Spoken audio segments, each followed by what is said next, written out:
උදේම නැගිටින එක තමයි කරන්න අමාරුම වැඩි. කොච්චර අමාරු වුණත් මම කොහොම හරි උදේම නැගිටිනවා. නැගිටලා කම්ෆර්ට් සෝන් එකෙන් අයින් වෙන එක තමයි මගේ පළවෙනි ගෝල් එක. මම බිට් එකක් පුරුදු කරනවා කොහොම හරි උදේට නැගිටලා මේ වැඩ ටික කරගෙන යන්න. මම උදේට නැගිට්ට ගමන් කරන්නේ පුෂ් අප්ස් ටිකක් ගහලා පොඩ්ඩක් ඇඟ හීට් කරගන්න එක.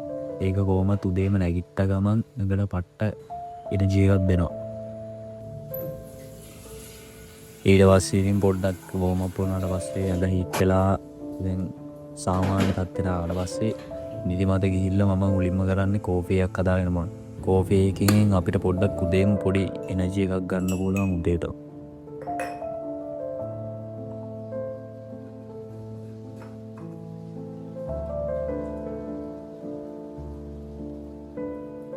ඊට පස්සේ ඉතින් කෝපි එකක් දීලා මම ලෑස්ති වෙන්නේ ජිම් යන්න. දැන් වෙලා මම දැන් මේ 6ට 10ක් වගේ දීලා තමයි වෙලාව. උදේම ජිම් යන්න තමයි මම ලෑස්ති වෙන්නේ.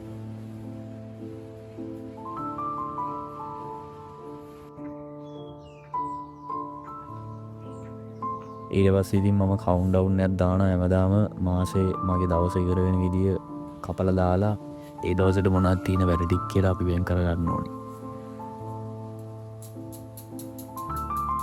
මම ජිම් යන්නේ බයිසිකල් එකේ. මට මෙතන ගෙදර ඉඳලා කිලෝමීටර් මං හිතන්නේ කිලෝමීටර් 3ක් වගේ බයික් එකේ පදින්න තියෙනවා.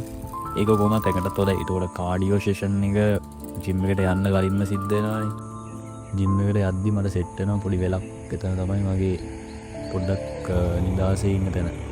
එතෙන්ට ගිහිල්ලා මම පොඩ්ඩක් කාම් විදියට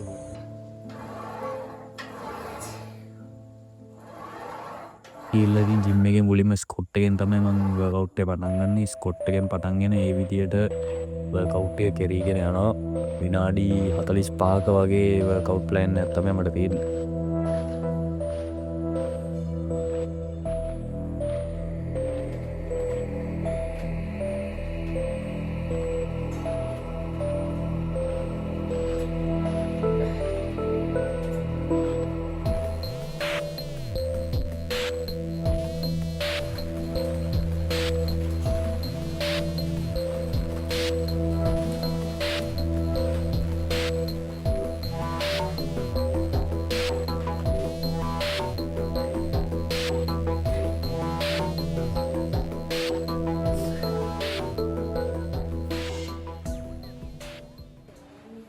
ජිම් එක ඉවර කරලා මම වොෂ් එකේම දාලා මම එනවා මගේ ආසම් පොත කියවන්න.